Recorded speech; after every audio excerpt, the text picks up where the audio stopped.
Seeking the true story of the Comfort Women.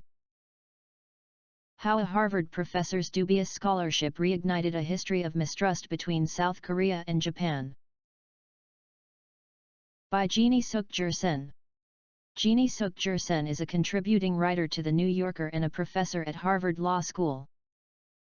In January, I was outlining an article I hoped to write about a recent judgment by a South Korean court ordering Japan to pay compensation for atrocities committed during the Second World War against Comfort women, and girls who were transported to war-front comfort stations to provide sexual services to soldiers in the Imperial Japanese Army. The women were taken by force or entrapped by deception in many countries in and beyond Asia, but a large number came from Korea, which, at the time, was a colony of Japan. Estimates of the number of victims have ranged widely, from tens of thousands to hundreds of thousands.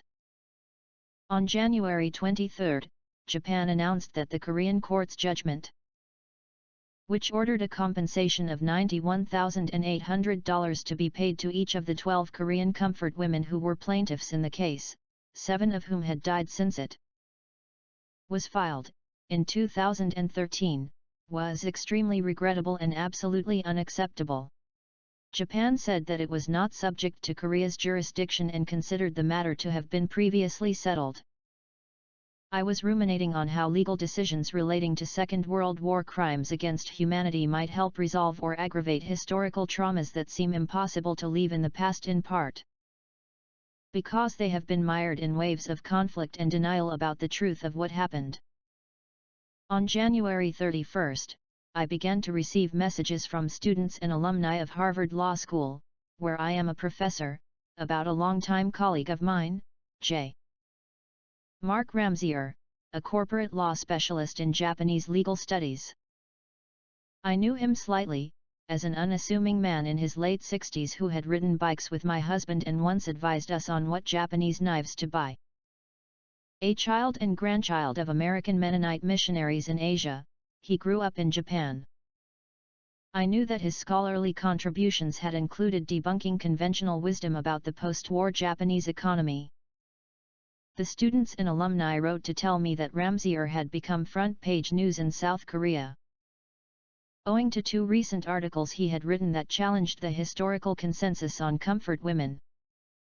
Ramsier had made his views clear in Contracting for Sex in the Pacific War, an article published online, in December, by the peer-reviewed journal International Review of Law and Economics, and in an op-ed published on January 12 in Japan Forward, an English-language website of Sankei Shimbun, a Japanese newspaper known for its conservative nationalist bent. Read together, their message was unmistakable. The comfort women system was not one in which Korean women were forced, coerced, and deceived into sexual servitude and confined under threat of violence. Ramsier called that account pure fiction.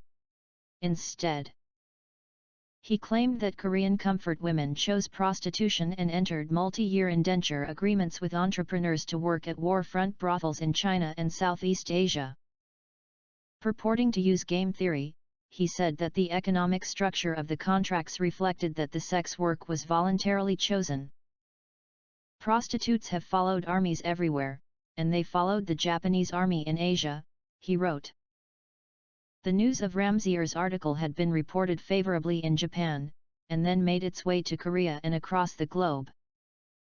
It was a controversy that was not merely academic but that could potentially affect the troubled diplomatic relations between Japan and Korea, and also the delicate role played by the United States as their mutual ally. In the U.S., 2 members of Congress tweeted that Ramsier's claims were disgusting, and the State Department affirmed that the trafficking of women for sexual purposes by the Japanese military during World War II was an egregious violation of human rights. I understood that messages about Ramsier were being sent to me, specifically, because I was the first Asian American woman, and the first and only ethnic Korean, to receive tenure at Harvard Law School. I was born in Seoul, and my parents were refugees from their ancestral home, in North Korea, during the Korean War. At least one alumnus wrote to say that, because of my position, ethnicity, feminism, and writing on matters of justice, my silence was complicity. After I spent time digesting my colleague's reasoning, I spoke with him to say that we were about to have a public disagreement, but that I would not be joining or encouraging any possible calls for institutional penalty for his exercise of academic freedom to engage in scholarship or express his opinion. I posted a brief critique of Ramsier's arguments on social media, explaining that contract analysis assumes voluntary bargaining by free agents, and that when sex is mandatory, without the option to refuse or walk away, it cannot fairly be described as contractual. I was confident that he would not have described it as such if he believed comfort women's accounts of having been conscripted and confined by force, threats, deception, and coercion. It seemed to me that his view reflected a prior choice not to credit those accounts because he deemed them inconsistent, or, as he wrote, self-interested and uncorroborated. I noticed, however, that he did choose to credit Japanese government denials, even where they contradicted other statements by the government. Trying to read my colleague's work most generously, I thought his views might be a product of a skepticism of generally accepted wisdom that had informed his academic career.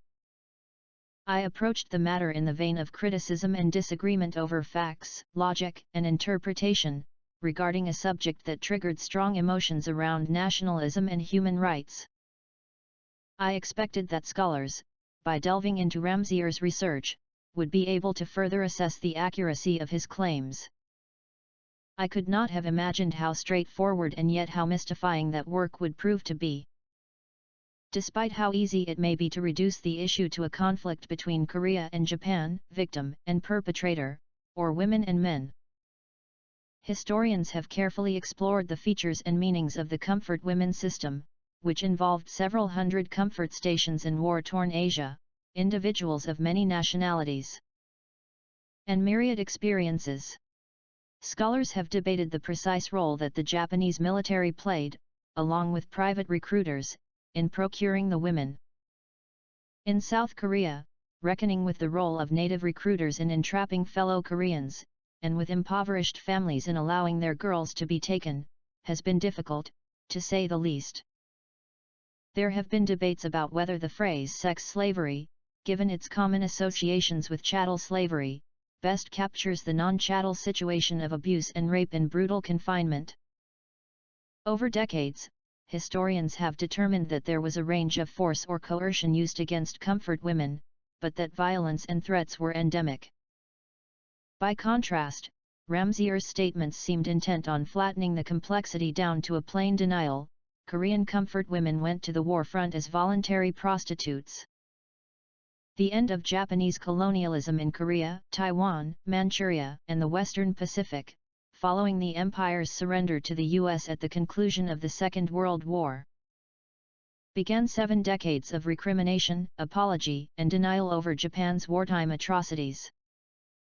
Japan recognized Korea's independence in a peace treaty with the Allied powers, signed in San Francisco, in 1951.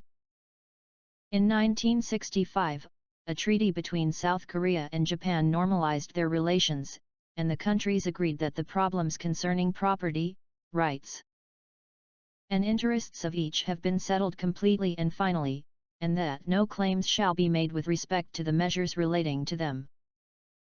The comfort women were not specifically mentioned, which led to later conflict about whether their claims had indeed been settled.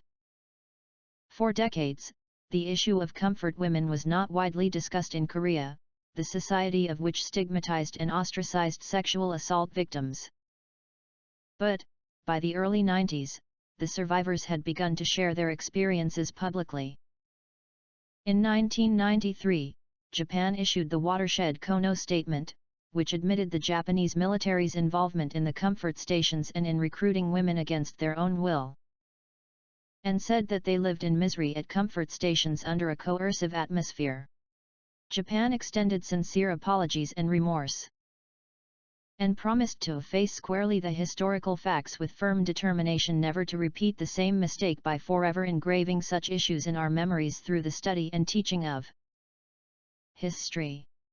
But after Prime Minister Shinzo Abe took office, in 2006, Japan appeared to back away from the Kono statement's apologetic stance.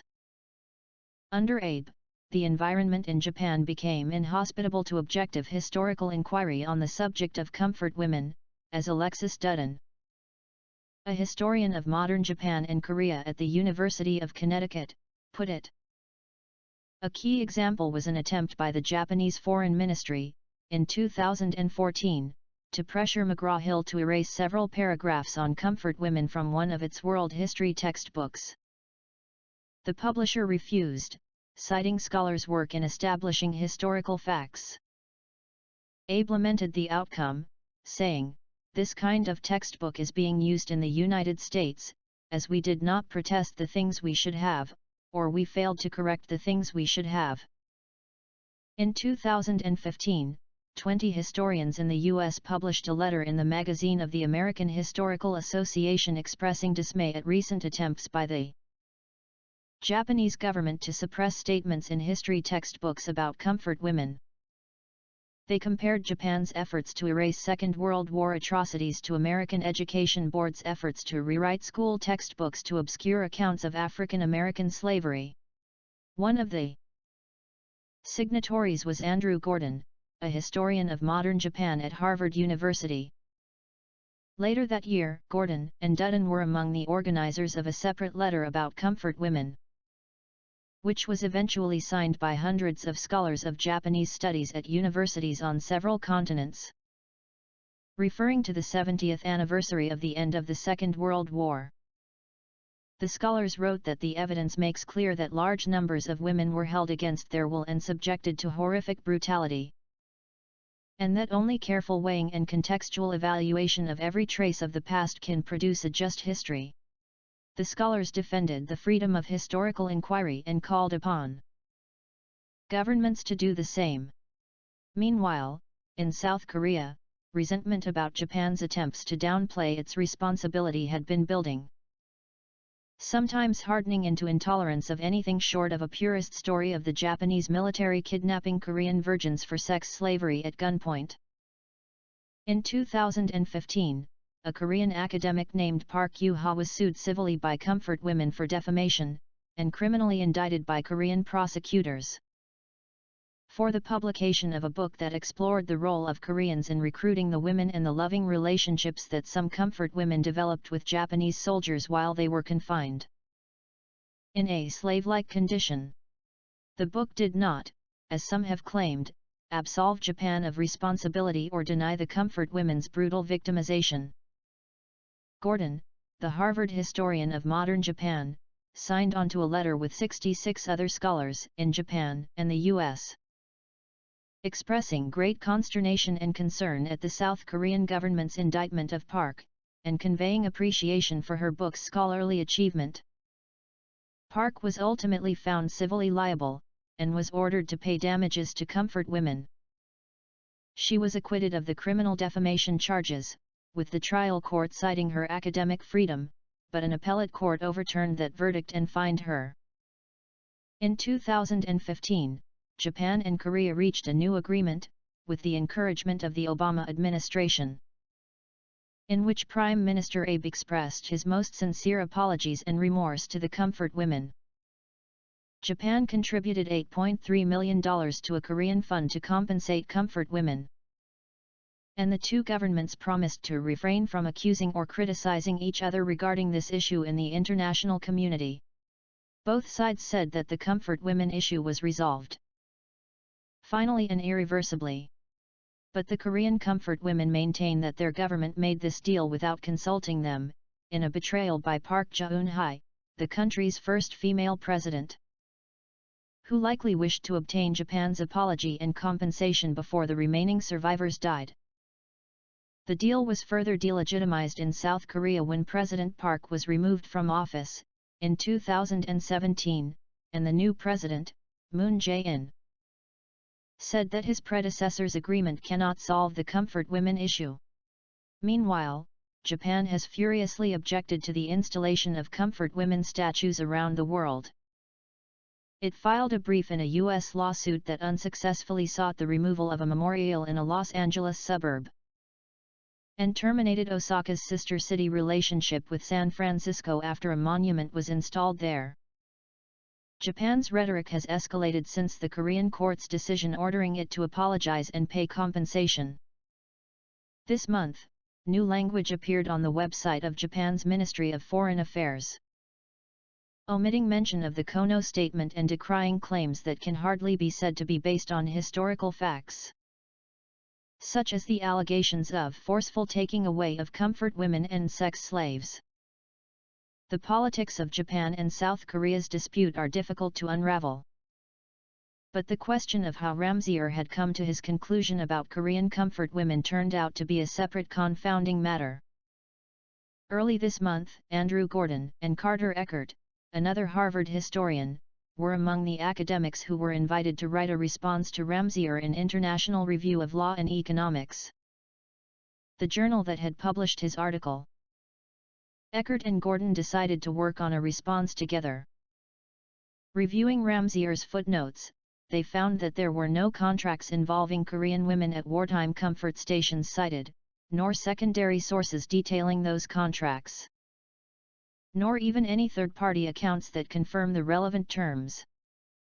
When they examined the one-cited source that seemed as if it might lead to data about relevant contracts, from 1938, they found that it provided sample contracts for employment of a Japanese woman as a barmaid shakufu in Japanese, a job understood to involve sex work. To know the meaning of a labor contract, one must know the nature of the labor, the pay, and the duration.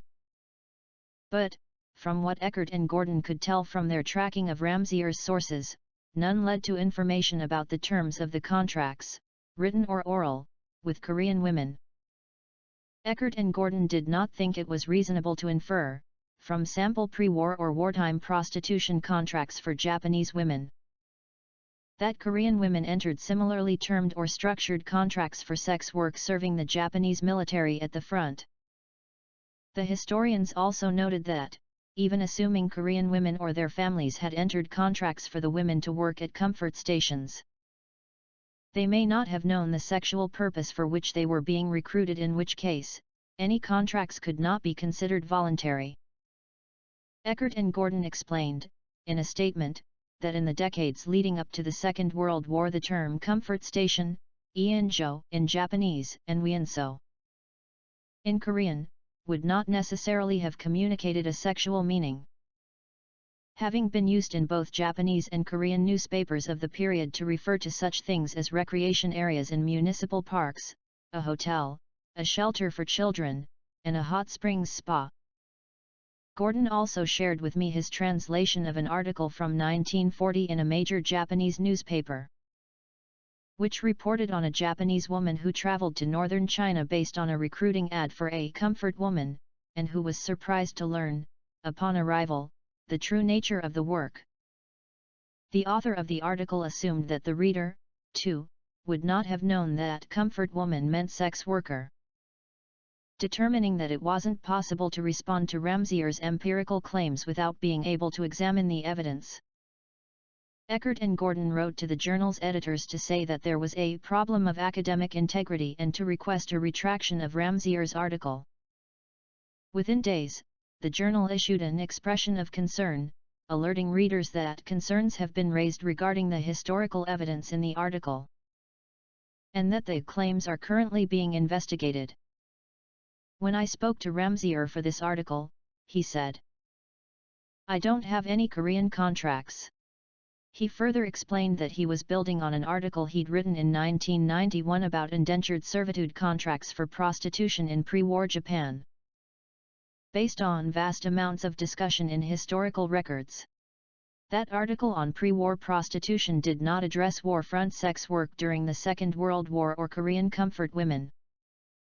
Ramseyer told me, "I thought it would be cool if we could get the contracts for Korean comfort women. But I haven't been able to find it." Certainly you're not going to find it, because he'd argued in the 1991 article that Japanese pre-war prostitution indenture contracts were largely for voluntary labor rather than slavery. I gathered he thought that, if Korean women had similar contracts for work in wartime comfort stations, that labor could also be characterized as voluntary rather than sex slavery.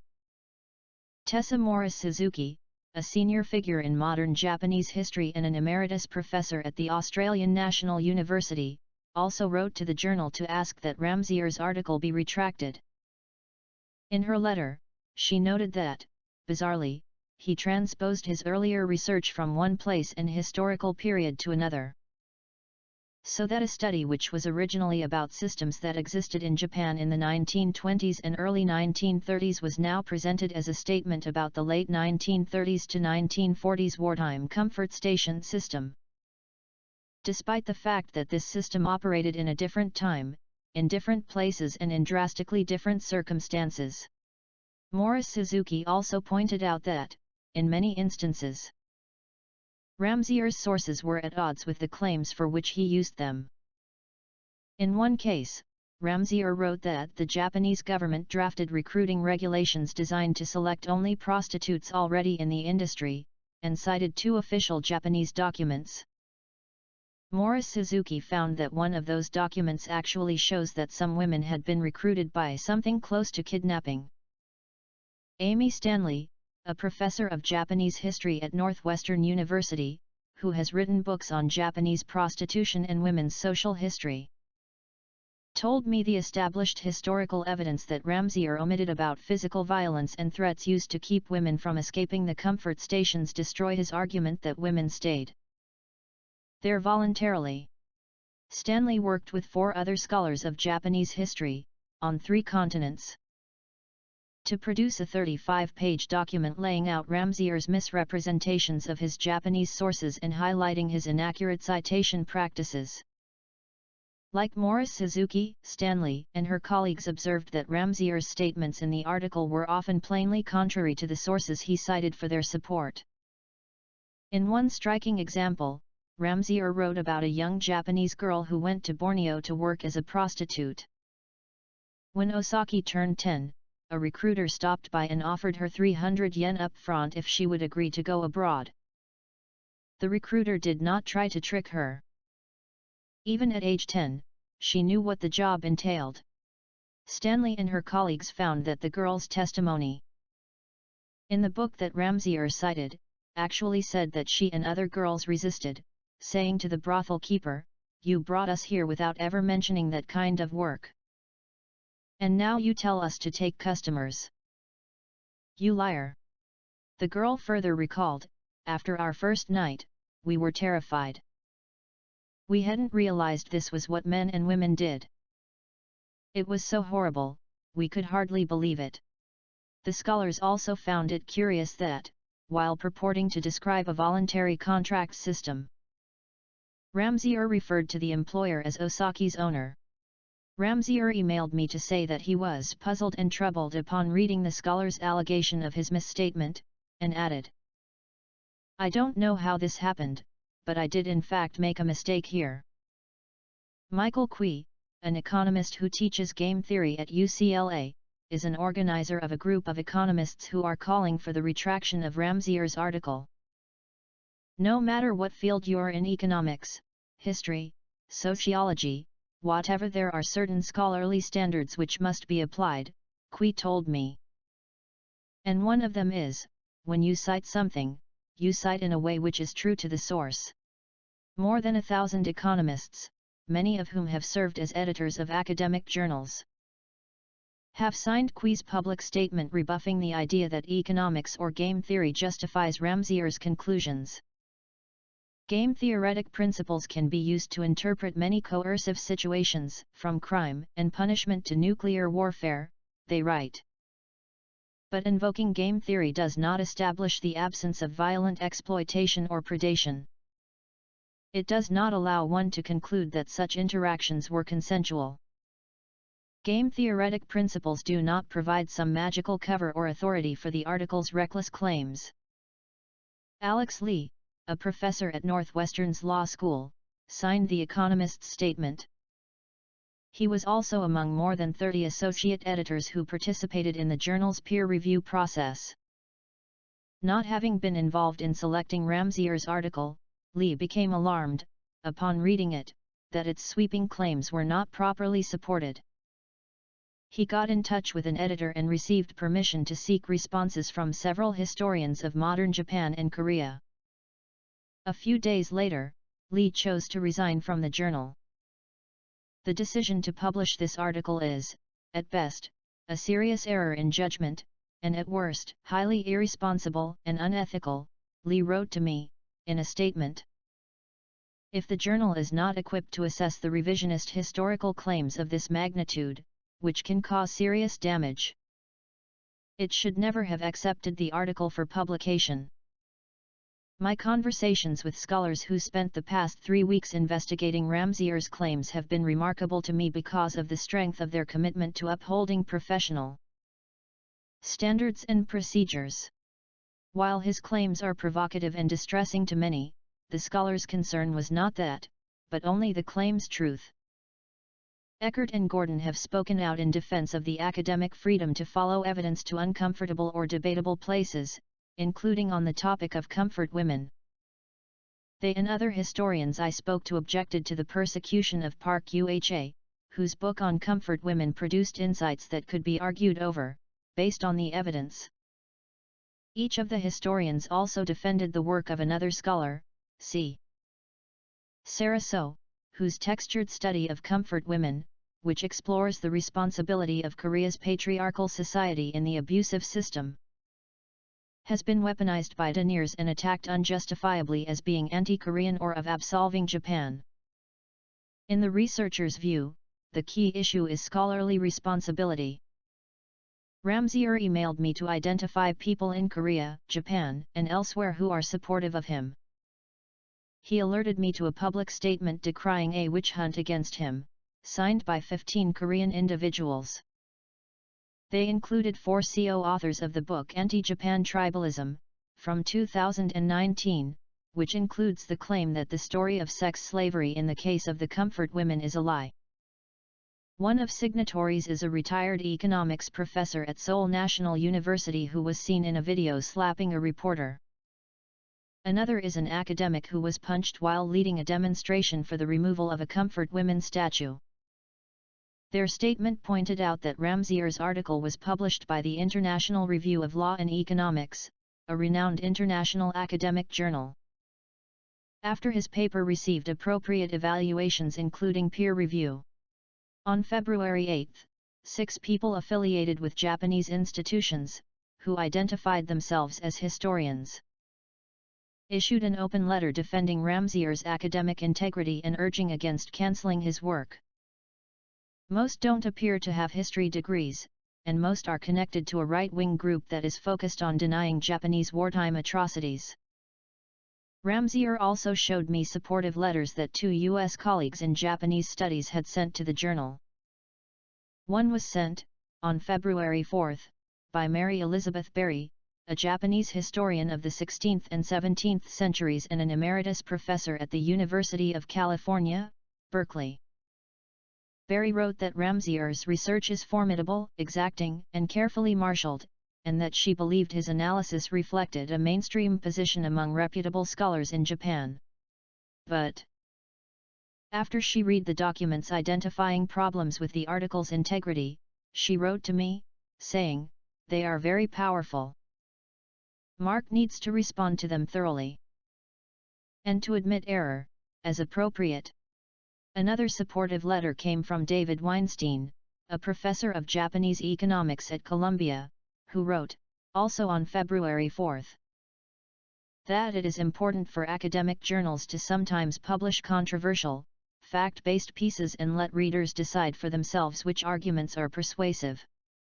But upon reading the historian's findings, Weinstein said, if the editors decide that their refereeing process failed to catch serious errors in the representation of the underlying facts, then retraction would be appropriate. I defend the right of academics to express unpopular opinions or views with which I strongly disagree. But the Ramsier matter has revealed a strong consensus that academic freedom comes with the responsibility, when making claims about facts, to have proper grounding in evidence.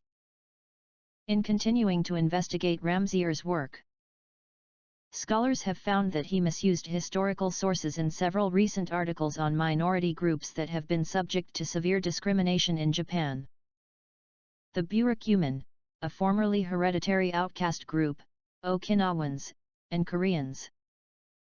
David M. Barras, a professor of Japanese social history at North Carolina State University, told me that he and other scholars were examining the factual basis of Ramsier's claims about the Burakumin and Korean minorities, but had not yet made their findings public.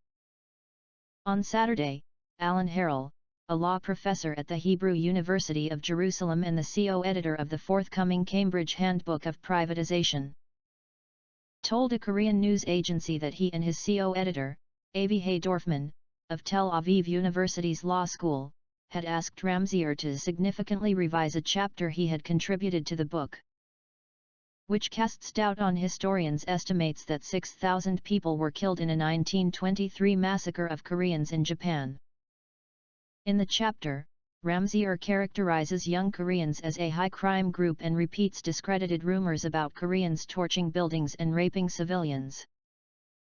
"We assumed that Professor Ramsier knows the history better than us," Harrell said, taking responsibility for an innocent and very regrettable mistake on our part. On Tuesday, the European Journal of Law and Economics, which days earlier had published the article on which the forthcoming Cambridge University Press chapter is based, alerted readers that it was investigating concerns with the article. Morris-Suzuki, the historian, wrote to the editors of the journal that, in her 40 years as an academic, this is the worst example of the failure of academic standards that she has witnessed in her area of research. It represents a major breakdown in the entire peer review process. In particular, it may indicate flaws in peer review within legal academia. As experts of methods or substantive areas, legal academics are often expected to review writing in areas on which they are far from expert, involving historical contexts they have not studied and languages they do not know. This generalist approach, which makes legal academics capable of avoiding silos in a way that is intellectually stimulating, operates on trust in the diligence and rigor of the individual scholar. Following the Ramsier episode, it may have to be re-evaluated. For the wider world, however, why not simply ignore articles that are not factually supported? As Morris-Suzuki noted, there are all sorts of strange articles out there, by all sorts of strange people. But, in Ramsier's case, she said, the fact that it's by a Harvard professor gives it a degree of prominence and respectability, which makes it important to look at carefully. Indeed, in the past weeks, I have heard from colleagues who said that they hadn't known, until they read Ramsier's article, that the conventional story about comfort women was in question.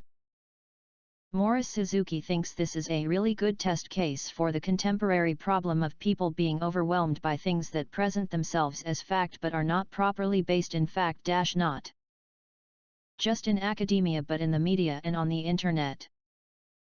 Ramsier has framed his work on comfort women as that of a debunker coming to refute what he called a pure fiction adopted by an academic consensus obsessed with the trifecta of sexism, racism, and imperialism. Morris-Suzuki has produced a study aid, with Ramsier's Comfort Women article as the case study, to teach students how to maintain principles of research integrity while also supporting free speech. It explains, if there are no ground rules, then academic journals would have no basis for rejecting any paper submitted to them. And any statement of opinion, however lacking in logic or factual evidence, would have to be treated as equal to any other. We could then very easily end up spending much of the rest of our lives debating conspiracy theories or fake news which have no intellectual foundation whatever.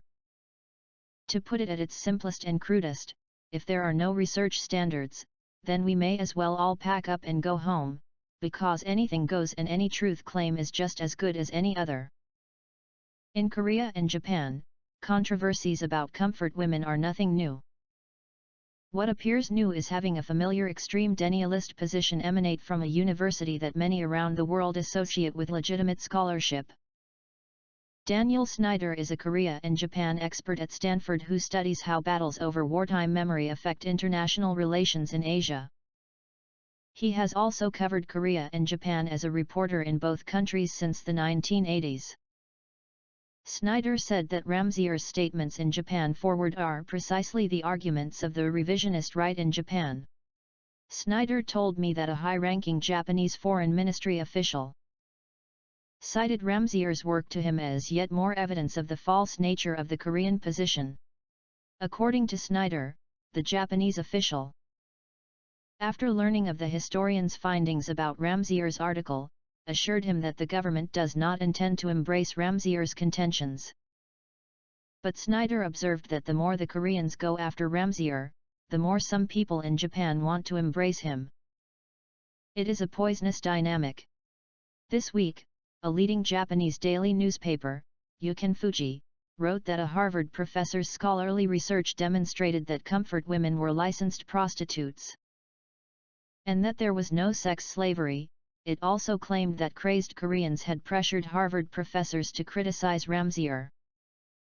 In the course of 75 fraught years, from the end of the Second World War and of Japanese colonialism to today, the Korean grievance that Japan has not sincerely taken responsibility for its actions has been yoked with the Japanese sense that Korea has repeatedly moved the goalposts and can never be satisfied.